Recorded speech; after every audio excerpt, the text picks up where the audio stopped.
I died on a Tuesday. The rain was cold against my skin. It smelled of wet asphalt and gasoline. My wedding dress, once a pristine white, was now a canvas of mud and blood. The fabric, a heavy silk I had saved for months to buy, was coarse and stuck to my back on the cold concrete. I remember the sound most clearly, not the screech of tires or the shattering of the passenger side window, but his laugh, Julian's laugh. It was a hollow, empty sound that echoed in the alley, and hers, Clara's, high and sharp, like breaking glass. "Did you see her face?" she'd asked, her voice dripping with venomous glee. The scent of her rose perfume, the one she always wore, was thick in the air. It mixed with the coppery tang of my own blood, pooling around my head. That smell. It was the last thing I knew before the darkness took me. That scent was the anchor to my personal hell. Then I felt sunlight, warm, gentle. It filtered through my eyelids. I smelled coffee brewing downstairs. The rich, dark aroma of my father's favorite blend. Impossible. My father had been gone for years. I heard the distant, rhythmic ticking of the grandfather clock in the hallway, a sound I hadn't heard since I sold my family home. My fingers twitched, expecting cold metal and broken glass. Instead, they brushed against soft, high thread count Egyptian cotton, my sheets, from my childhood bedroom. My eyes snapped open. The ceiling was a familiar pale blue. Sunlight streamed through the bay window, illuminating dust motes dancing in the air. I sat up, my heart hammering against my ribs like a trapped bird. My body felt a hole. No pain, no cold. I looked down at my hands, clean, unscarred. I was wearing an old, oversized t-shirt, the one I always slept in.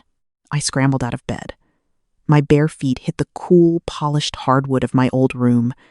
I stumbled to the full-length mirror leaning against the wall. The face staring back was mine, but younger. The stress lines around my eyes from the past few years were gone. My skin was clear. I looked rested, untouched by tragedy. My gaze fell on the calendar hanging on my wall. It was a large floral thing my mother had given me. A big red circle was drawn around a date at the end of the month. Underneath it, in my own excited handwriting, were 2 words: Julian's wedding. My blood ran cold. I stared at the date at the top of the page, June 10th, exactly 30 days before I died, 30 days before my wedding. The clock on my nightstand read 7 a.m. I was alive. I was back. A wave of nausea washed over me. It wasn't a dream. The memory was too sharp, too visceral.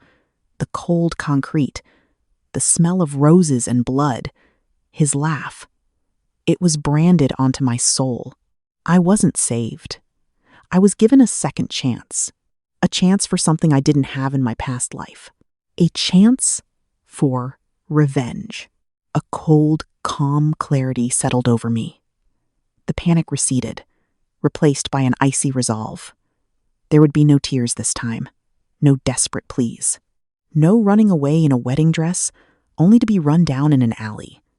This time, I would be the architect, not the victim. The wedding was still happening.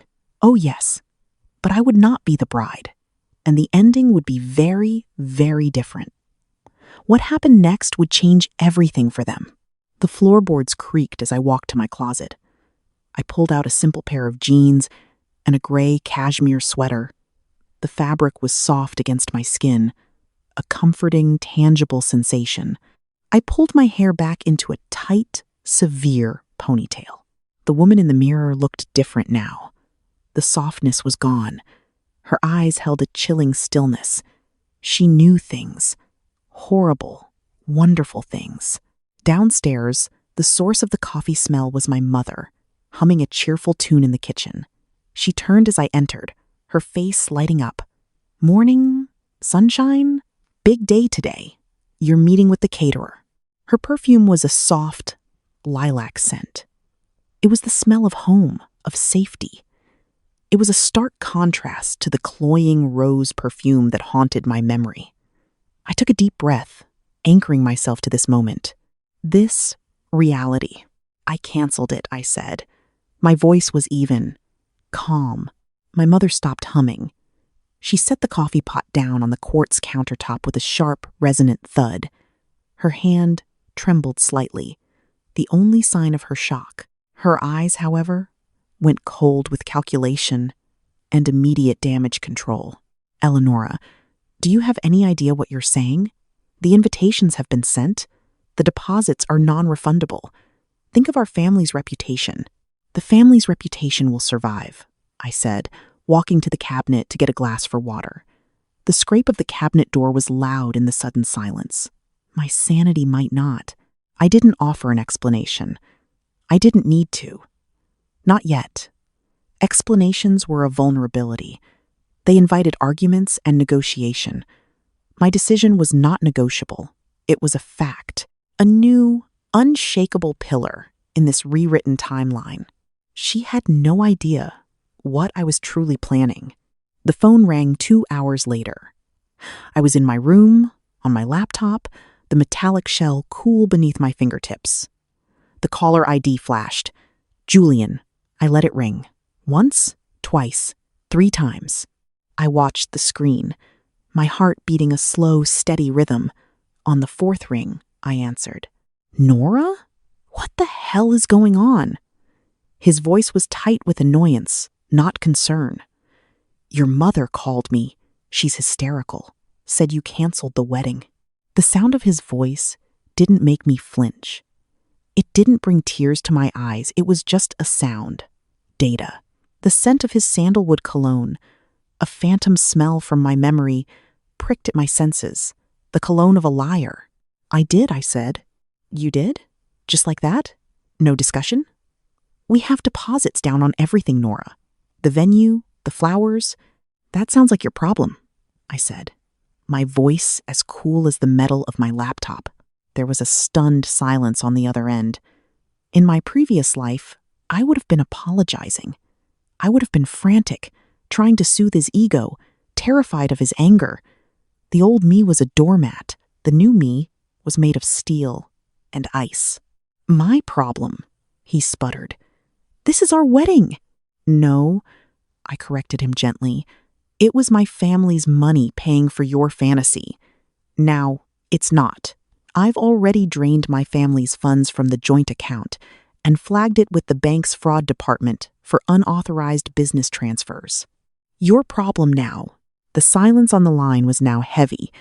I could almost hear the gears turning in his head, calculating, recalibrating. The anger was being replaced by a slick, salesman-like charm. It was a tone I knew all too well.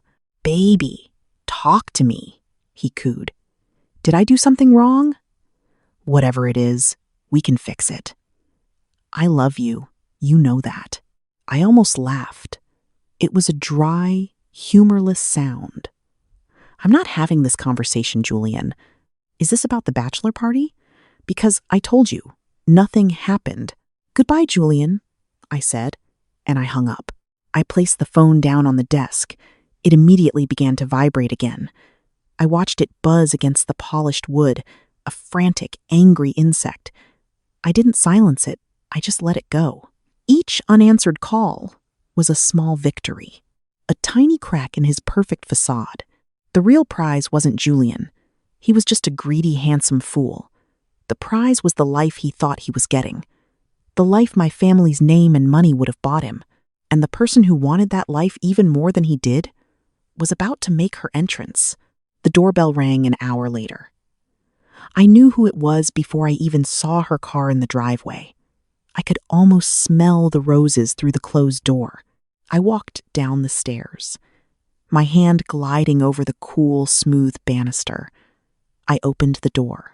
There stood Clara, my maid of honor, my best friend since kindergarten, the woman who held my hand and cried with me when my father died, the woman who laughed as I lay dying in an alley. She looked perfect, as always. Her blonde hair was in a sleek, elegant chignon.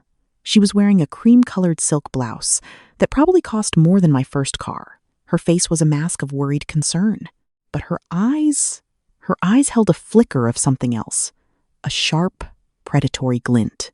"Nora," she breathed, rushing forward to hug me. I stood perfectly still and let her. Her body was warm, her arms wrapped around me in a gesture that was supposed to be comforting. But all I could feel was the memory of her betrayal. The sickly sweet scent of her rose perfume enveloped me. It was like breathing in poison. My stomach turned, but I forced my face to remain placid. She pulled back, her hands on my shoulders. "Your mom called me. I came as soon as I could. What is this nonsense about canceling the wedding? You and Julian are perfect for each other." "We're not," I said, stepping back and closing the door. I led her into the formal living room, a room we barely used. It was cold, filled with furniture covered in dust sheets. The air was stale. It felt appropriate. "What do you mean you're not?" she asked, her voice a little too high. She sat on the edge of an armchair, perched like a vulture. "You've been planning this for a year. Everyone is so excited." "I've changed my mind," I said simply. I remained standing, looking down at her. A position of power. She laughed, a tinkling false sound. "Oh, honey, you can't just change your mind. This is Julian we're talking about. He adores you. He needs you." "He needs my money," I thought. That was the part she left out, from snippets of conversation I'd overheard in my past life. I knew she'd been feeding him information about my family's trust fund for years. She was the architect of his courtship of me. They were partners. They just didn't know I was now aware of the game. "He'll be fine," I said. "And so will I." Her mask of concern began to slip. A sliver of irritation flashed in her eyes. "Be reasonable, Nora. Think about the embarrassment, the gossip. What will people say?" "I don't care," I said. And for the first time in my life, it was true. The opinions of those people, the shallow country club set Julian and Clara courted, meant less than nothing to me. They were ghosts at a wedding that would never happen. This was the part of the plan where I had to be careful. I couldn't reveal that I knew about the affair. That would make them cautious. I needed them to think I was just a flighty, emotional woman having a breakdown. I needed them to underestimate me. That was my greatest weapon. So I gave her a different reason. A plausible, pathetic reason. "He's been so distant lately," I said, letting my voice waver just a little. I looked down at my hands, faking an insecurity I no longer felt. "He's always working, always stressed about his business. It doesn't feel like we're partners anymore. It feels like I'm just a bank." I watched her face. The flicker of panic in her eyes was replaced by relief. She saw an opening, a problem she thought she could solve. This was a narrative she could control. "Oh, sweetie," she said, her voice dripping with condescending sympathy. "That's just how men are when they're building an empire. Julian's project, that new luxury condo development, it's his whole world right now. He's doing it for you, for your future. The luxury condo development, the Blackwood Terrace. That was the trap, the beautiful, glittering, deadly trap. In my past life, I learned the truth far too late. The land it was being built on was contaminated, a former industrial site that hadn't been properly cleaned. The developer Julian had bought it from had faked the environmental reports. The cleanup costs were astronomical, 10 times the value of the project. It was a financial black hole. Julian had sunk every penny he had, and a lot of money he didn't have, into it. He was counting on my family's money, our marriage, to be the final investment that would push the project through before the truth came out. My death had been a convenient way to fast-track his access to my inheritance. But this time, I wasn't going to be his investor. Someone else would be. "I don't know, Clara," I sighed, playing my part. "It's just too much pressure. I can't do it." I saw radiance in her eyes. She thought I was throwing away a golden ticket, and her mind was already working, figuring out how she could pick it up for herself. This was the moment, The moment I offered the poisoned apple, "It's not just the wedding," I said, my voice dropping to a conspiratorial whisper. "He wants me to co-sign the final loan for the Blackwood project. He says it's just a formality, to show the banks we're a team. The papers are on his desk. He wants me to sign them tomorrow." Clara's breath hitched. I saw it. A tiny, almost imperceptible reaction. She knew exactly what that meant. Co-signing that loan would legally tie me to the project, to its profits, and more importantly, to its debts. It was the key to the kingdom. "He asked you to co-sign?" she asked, her voice carefully neutral. I nodded, looking miserable. "He said we'd be equal partners, 50-50. But it feels like I'm just signing my future away." I let the silence hang in the air. I let her mind fill in the blanks. I could see the calculations whirling behind her pretty blue eyes. If I was out of the picture, someone else could step in. Someone who wasn't afraid of a little pressure. Someone who understood what it took to be the wife of an empire builder. Someone like her.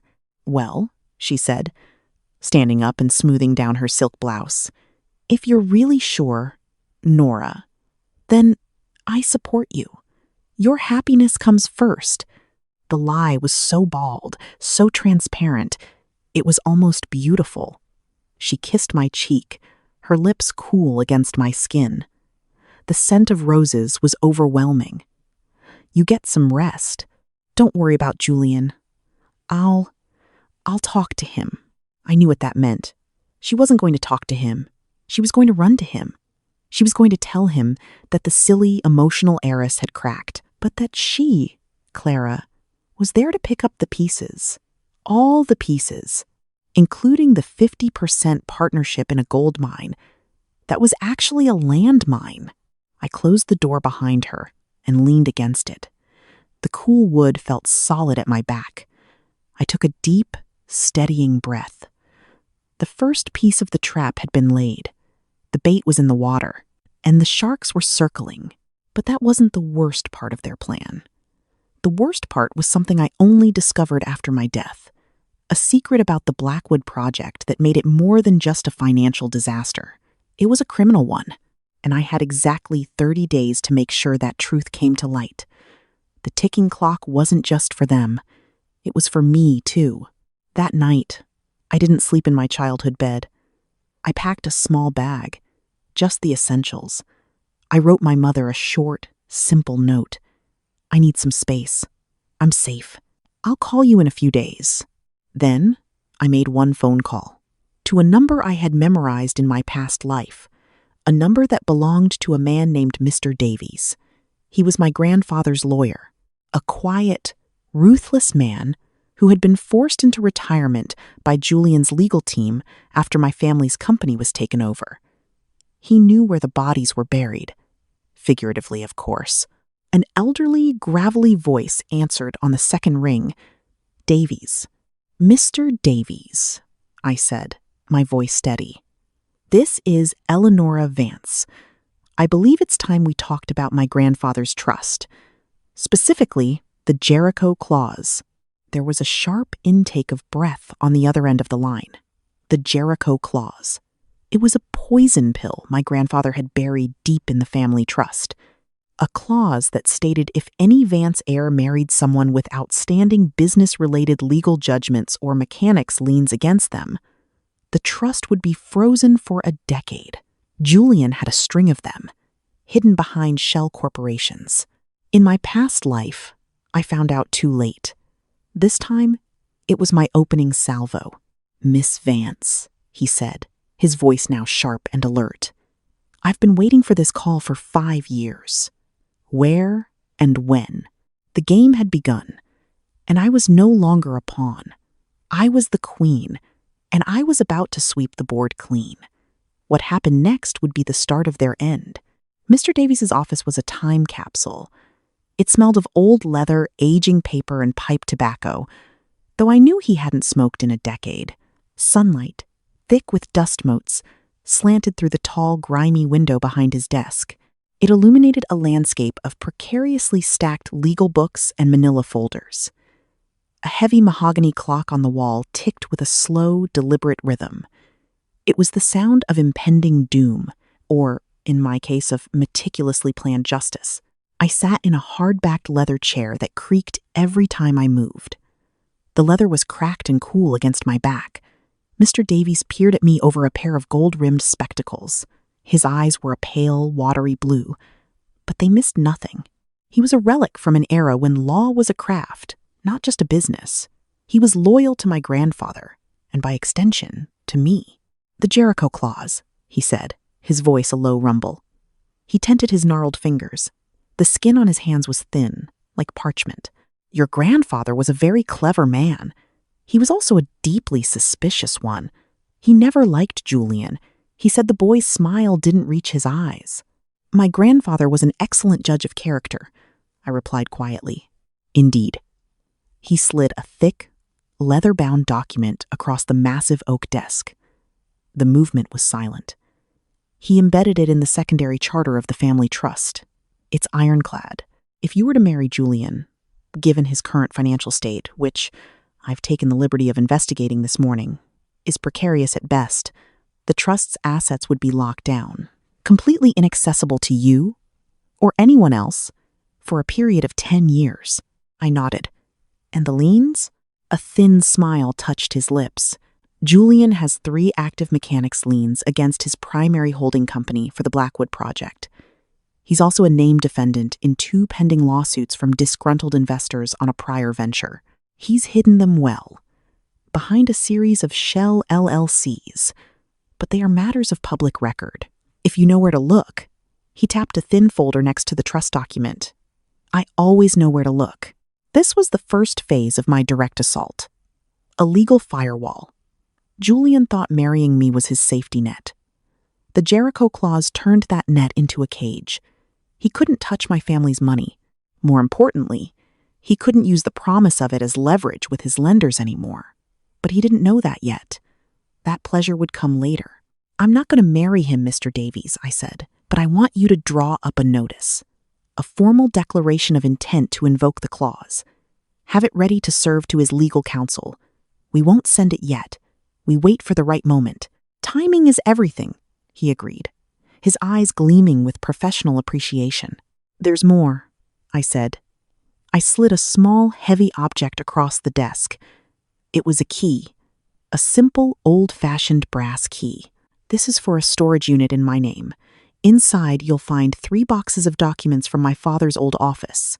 Specifically, the original geological surveys and environmental impact reports for the land Julian's Blackwood project is on. The real ones, from before the site was sold to the shell company that falsified the new reports." Mr. Davies picked up the key. He weighed it in his palm. His expression didn't change, but I saw a new level of respect in his gaze. This wasn't a heartbroken girl lashing out. This was a strategic campaign. "I assume they tell a different story than the one Mr. Thorne is telling the city," he said. "They tell a story of benzene, lead, and buried industrial waste," I said. "A story that will cost about $50 million to clean up." The old lawyer let out a low whistle. "That's not just a bad investment. That's fraud. Criminal fraud." "Yes," I said. "It is." I stood up, the leather chair groaning in protest. "I'll need a retainer agreement, and I want you to hire a forensic accountant, the best one you can find. I'm giving you full authority to act on my behalf." "It will be my distinct pleasure, Miss Vance," he said, a predatory glint in his pale eyes. He was a shark who had been forced to swim in a kiddie pool for too long. I had just opened the floodgates to the ocean. While I was arming myself with legal weapons, Clara and Julian were celebrating their victory. I could picture the scene perfectly. They would have gone to Le Ciel, a ridiculously overpriced restaurant with floor-to-ceiling windows and microscopic portions. Julian loved the performance of wealth, and I was right. In my mind's eye, a memory that felt both real and imagined, I saw them. They sat at a corner table, a bottle of champagne sweating in a silver bucket beside them. The city lights twinkled below like a carpet of fallen stars. Clara raised her glass, the crystal ringing softly as she tapped it against his. Her rose perfume would have been a fragrant cloud around their table. To us, she would have said, her voice a seductive purr.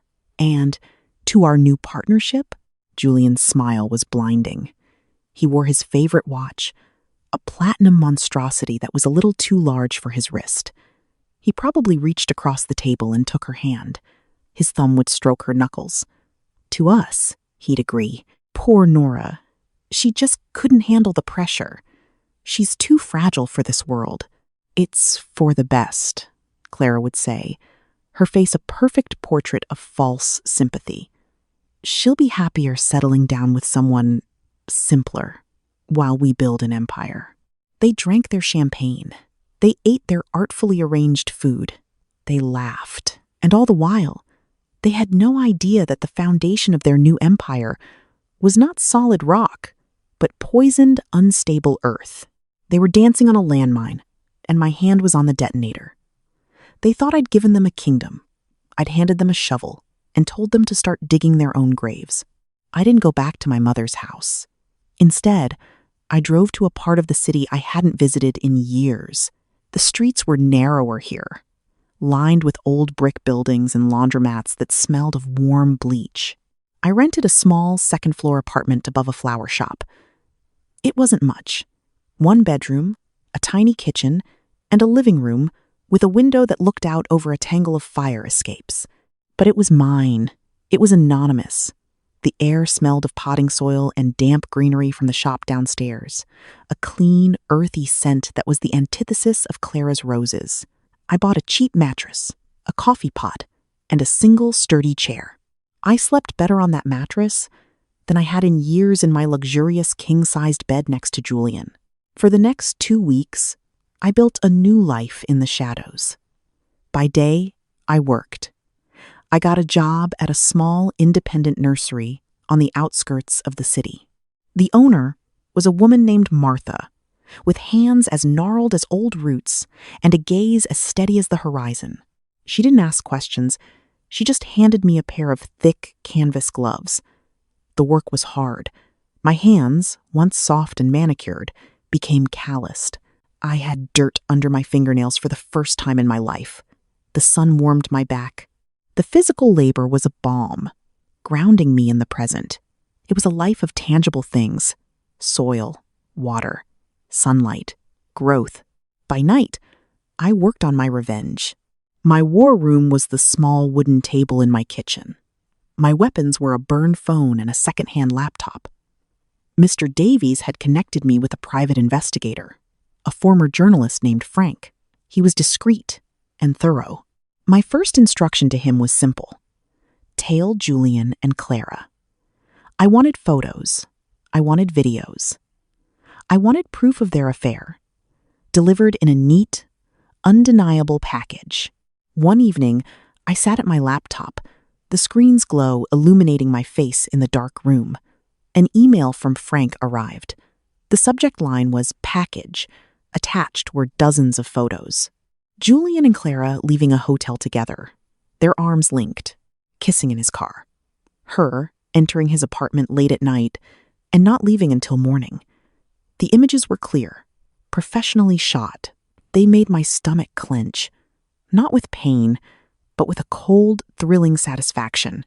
I downloaded everything onto an encrypted hard drive. Each photo was another nail in their coffin. My second front was financial. I spent an evening in a 2 4-hour copy shop. The air was thick with the smell of ozone and hot toner. The rhythmic hum and clank of the industrial copier was a steady drumbeat to my work. Before I left my old life, I had walked into Julian's home office. I knew where he kept everything. I took a single, thick folder. It contained the partnership agreements for the Blackwood project. Not the public versions, but the private ones. The ones that showed exactly how he had leveraged non-existent assets and cooked the books to secure his initial funding. I copied every page. I scanned every document. Then I put the original folder back, exactly where I found it. He would never even know it was gone. He was so arrogant, so sure of his own genius. He never imagined anyone would dare to look behind the curtain. Then I made another call to Mr. Davies. "It's time to open the LLC," I said, "and I'm ready to liquidate my personal stock portfolio."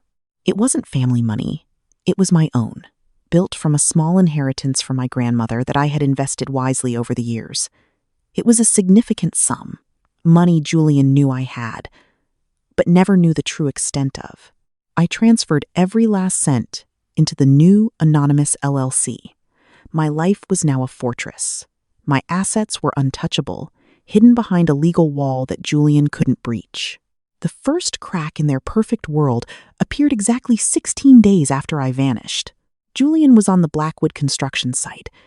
It was a sprawling scar of churned mud and concrete foundations. He was on the phone with his bank manager, pacing back and forth, his expensive leather shoes sinking into the dirt. I knew this because Frank was sitting in a car a quarter of a mile away, a telephoto lens capturing every frustrated gesture. "What do you mean you need to see more liquidity?" Julian barked into the phone. "The Vance name is behind this project. That's all the liquidity you need." There was a pause. I could imagine the banker on the other end, a cautious man who had likely received an anonymous, untraceable tip-off from Mr. Davies' office to review Julian's file with extreme prejudice. "I was supposed to have Eleanor co-sign," Julian snapped. "There's been a change. My associate, Clarabelle, will be signing on as my new partner." Another pause. More due diligence. More delays. He needed the final, massive wire transfer to pay his contractors. Without it, work would grind to a halt. His entire schedule, his entire house of cards, was dependent on that money. As he hung up the phone, his face a mask of fury. A white sedan from the city's Department of Environmental Protection rolled up to the site. A man in a crisp uniform got out, holding a clipboard. Frank's camera clicked away. The man approached Julian. He introduced himself. And then he informed Julian that due to a formal complaint, they would need to conduct a series of unscheduled soil and groundwater tests, effective immediately. Julian's face went white. The color drained from it as if a plug had been pulled. The man was polite, professional, and utterly immovable. He had a warrant. That was the first domino. A small, gentle push. What Julian didn't know was that Mr. Davies hadn't just sent an anonymous tip. He had bypassed the slow-moving city bureaucracy entirely. He sent a copy of the original geological reports directly to the regional EPA office, along with a formal warning that the toxic runoff was projected to leach into the aquifer supplying the neighboring suburbs. Threatening the public water supply is one of the few things that makes the federal government move very, very fast. The real blow landed 48 hours later. Julian was in a meeting with his lawyers. They were trying to find a way to block the EPA's investigation. In the middle of their strategy session, a courier arrived. He delivered a single, thick envelope. Inside was the letter from Mr. Davies. It was written in dense, impenetrable legalese, but the message was brutally simple. It outlined, with chilling precision, the Jericho Clause. It detailed Julian's outstanding liens and legal troubles, and it stated, in no uncertain terms, that any attempt to marry, cohabitate with, or formally enter into a business partnership with Eleanor Vance would result in the immediate and total freezing of her family's multi-billion-dollar trust. It was a declaration of war. It was the first time Julian realized I wasn't having a breakdown. I was hunting him. His panicked, furious call came an hour later. I was at the nursery, repotting orchids. My hands were covered in rich, black soil. The air in the greenhouse was warm and humid, thick with the scent of living things. I saw his name flash on my burn phone. I wiped my hands on my jeans, leaving a muddy streak, and answered, "What did you do?" he screamed. There was no charm in his voice now, only raw, naked panic.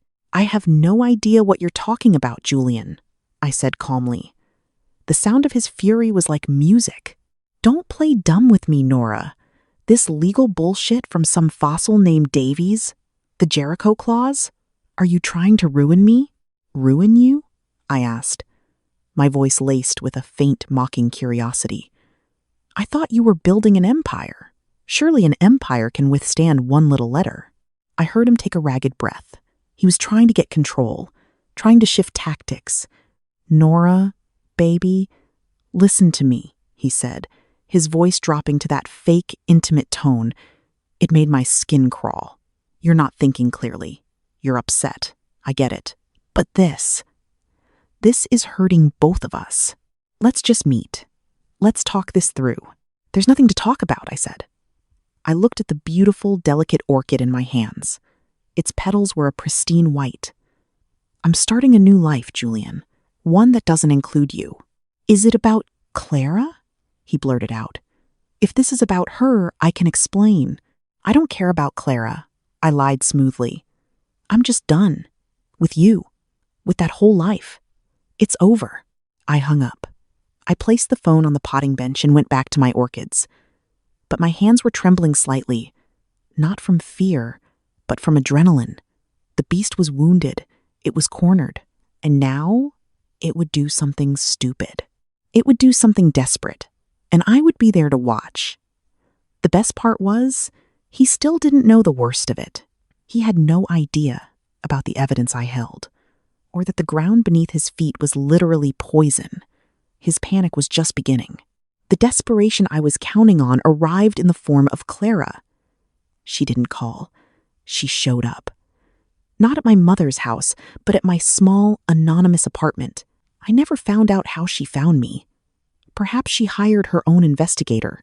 Perhaps Julian's rage was so immense it burned a path straight to my door. It didn't matter. Her arrival was not a disruption to my plan.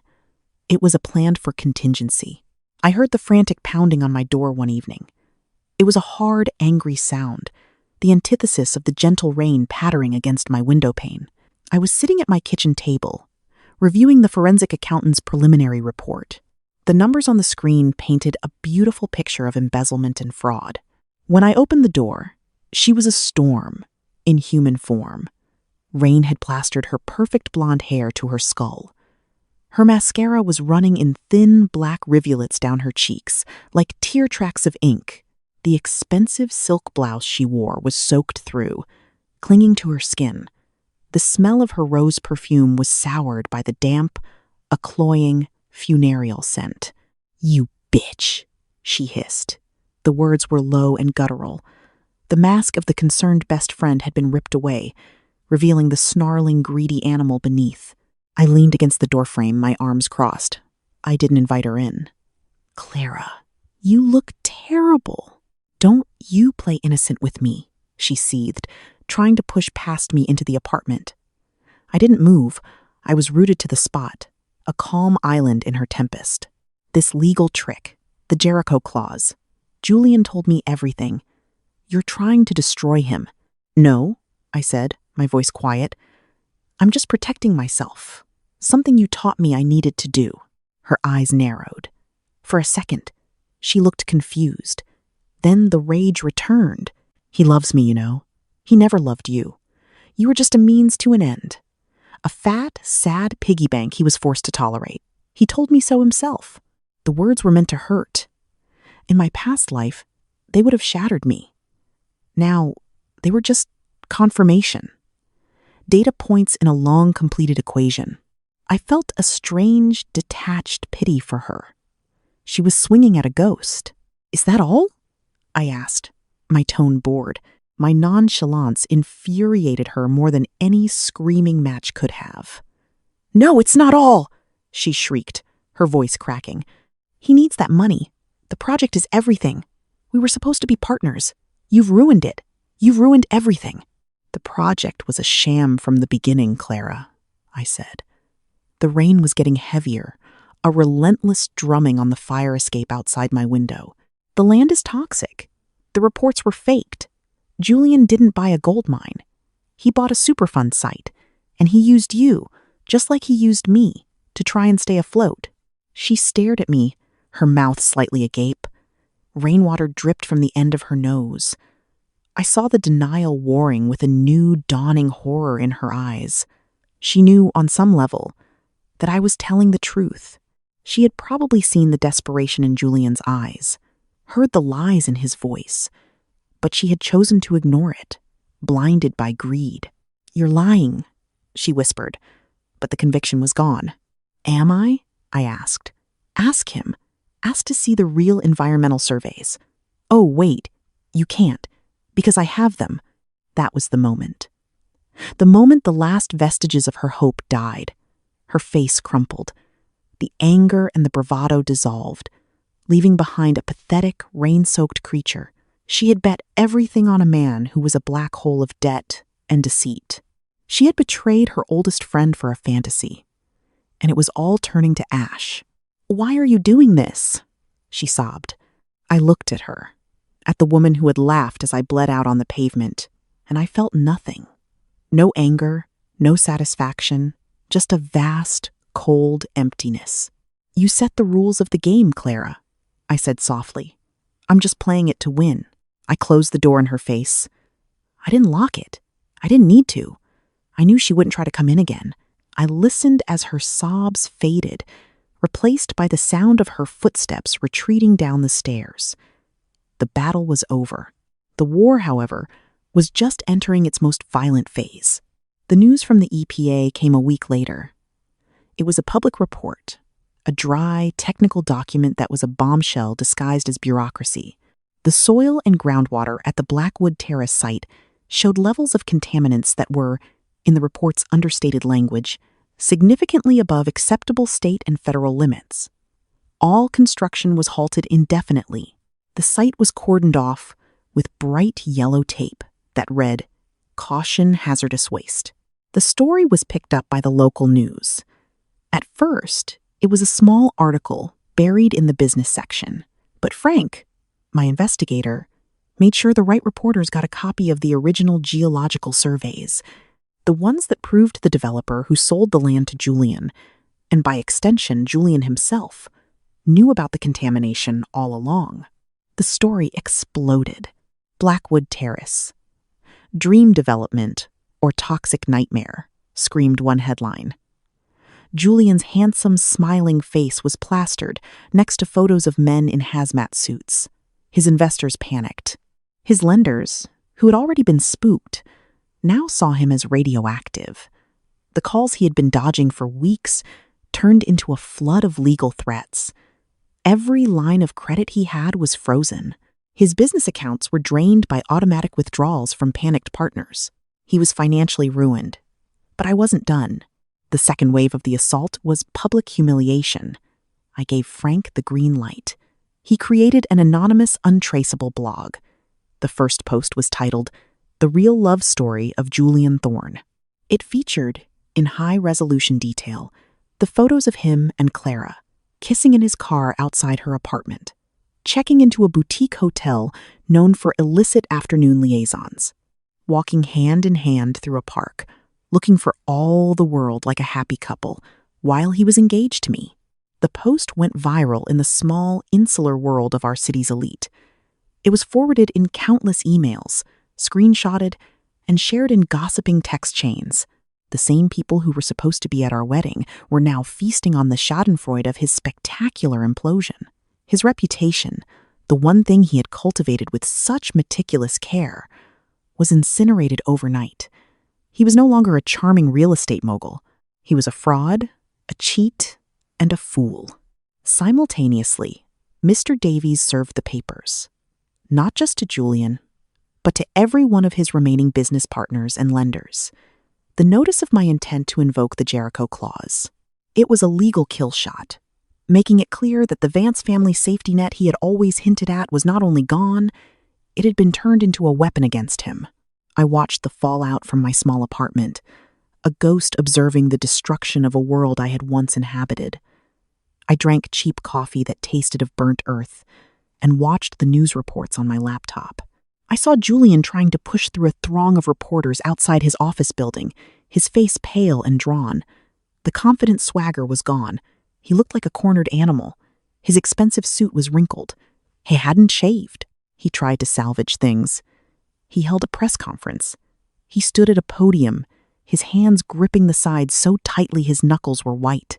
He tried to spin a story about being the victim of a vindictive ex-fiancé, and a fraudulent land deal.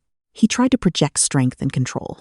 But in the middle of his speech, a process server walked right up to the podium and handed him another envelope. This one was from the district attorney's office. It was a subpoena. He was now officially the subject of a criminal investigation for fraud. That was my checkmate. Mr. Davies had delivered the original environmental reports, the falsified ones, and the copied partnership agreements to the DEA that morning. The evidence was overwhelming. It showed a clear pattern of conspiracy, an intent to defraud both the city and his investors. Clara was ruined, too. Her name was mentioned in every news story. She was the mistress, the homewrecker. Her social standing evaporated. The wealthy, powerful friends she had cultivated turned their backs on her. She was fired from her high-paying job at an art gallery after the owner, a friend of my mother's, saw the photos. She became a pariah. The final piece of the plan was the most personal. It wasn't about money or reputation. It was about severing the last tie. Julian was in his office, a grand space on the top floor of a downtown skyscraper. It had once been a symbol of his ambition, with panoramic views of the city. Now, it was a tomb. The power had been cut off. The phones were dead. Most of his employees had quit. He was sitting in the dark, surrounded by packing boxes. The bank was foreclosing on the office lease. He was drinking. A bottle of expensive scotch sat on his desk half empty. He didn't even look up when I walked in. I hadn't knocked. The door was unlocked. The air in the room was stale. It smelled of spilled whiskey and despair. It was a stark contrast to the sharp, clean scent of his sandalwood cologne that I remembered. That man was gone. This was what was left. Nora, he slurred, looking up. His eyes were bloodshot. A dark stubble covered his jaw. Come to gloat? Come to see what you've done? I walked over to the window. The city lights were just starting to come on. A glittering tapestry spread out below us. It was the same view he and Clara had enjoyed from the restaurant, a lifetime ago. I didn't do this, Julian, I said, my voice calm and even. You did. You built this entire life on lies, and he laughed, a ragged, ugly sound. That support beam was mine. You were mine. I was never yours, I said, turning to face him. I was an idea, a solution to your problems. You didn't love me. You loved what I could give you. He staggered to his feet, knocking over his chair. He lunged across the desk and grabbed my arm. His grip was surprisingly strong. His breath was hot and smelled of alcohol. I can still fix this, he growled, his face inches from mine. You can still fix this. Call it off, Nora. Call off your dogs. We can tell everyone it was a misunderstanding. We can still get married. His desperation was pathetic. I didn't pull away. I didn't flinch. I just looked at him with cold, empty eyes. No, I said. The word was flat, final. And then I told him the last secret, the final twist of the knife. There was one thing you never knew, Julian, I said, my voice dropping to a whisper, about my grandmother's inheritance. The money I invested? The money I used to hire the lawyers, the accountants, the investigators? He stared at me, his brow furrowed in drunken confusion. When you bought the Blackwood land, I continued, you bought it from a shell company called Argent Properties. You thought you were buying it from some faceless developer, but you weren't. The blood drained from his face as the pieces clicked into place in his mind. Argent Properties was an LLC I set up 5 years ago with my grandmother's money, I explained. I was your silent partner all along. I owned the land. I sold you the poison pill. I've known about the contamination since before you even dreamed of this project. I designed the trap you so eagerly walked into. The final truth hit him like a physical blow. He staggered back, releasing my arm. His face was a mask of utter disbelief and horror. He had been played, not for the last 30 days, but for years. His grand ambition was nothing more than a long-con revenge plot I had unknowingly set in motion long before my death. His entire career, the empire he thought he was building, was a stage I had constructed for his downfall. He stared at me, speechless. The arrogant mogul was gone. All that was left was a broken, defeated man who had been outmaneuvered from the very beginning. He finally understood. He hadn't been playing the game. He had been a piece on my board. "Why?" he whispered. The single word raspy and hollow. "You laughed," I said simply. "When I was dying, you and Clara laughed. You can't imagine what a sound like that does to a person." I turned and walked out of the office. I didn't look back. I left him in the dark, with his empty bottle and the ruins of his life. But my work wasn't quite finished. As I stepped out of the skyscraper's grand marble lobby, the city air was cool and damp with rain. The streetlights cast long, shimmering reflections on the wet pavement. And waiting there, huddled under the awning, was Clara. She wasn't angry anymore. Her face was pale, her eyes wide with a terror that went beyond financial ruin. She saw me and stumbled forward, grabbing the sleeve of my coat. Her hands were ice cold. "Nora, please," she begged, her voice a raw whisper. "The bank?" they called. "The loan for Blackwood. My name is on it. I signed everything. They said it's wire fraud. They said I'm a co-conspirator." I looked down at her, at my former best friend. The rain plastered her hair to her face, just as it had that night at my apartment. But this time, there was no fight left in her, only the cold, dawning realization of her own doom. "Yes," I said, my voice soft, almost gentle. "That's what happens when you sign fraudulent loan documents for $50 million. You become a felon. You have to help me," she cried, tears mixing with the rain on her cheeks. "Tell them I didn't know. Tell them Julian tricked me. Please, Nora, for everything we were to each other." I leaned in close, so only she could hear me. The faint, sour remnant of her rose perfume still clung to her clothes. "You know what I'll remember, Clara?" I whispered. "The smell of your perfume while I was lying in a puddle of my own blood. It's a very memorable scent." I pulled my coat from her grasp. "I imagine it will be very popular in federal prison." As I spoke, the quiet hum of the street was cut by the approaching wail of sirens. Two plain-clothed detectives stepped out of an unmarked car that pulled up to the curb. They approached Clara, their faces grim. Her eyes widened in final, absolute horror. She looked from them to me, understanding that this, too, was my design. I didn't stay to watch them put her in handcuffs. I turned and walked away into the rainy night. The sound of her desperate sobs was drowned out by the storm. My revenge was complete. It wasn't a fiery, passionate victory. It was a cold, quiet, and absolute annihilation for both of them.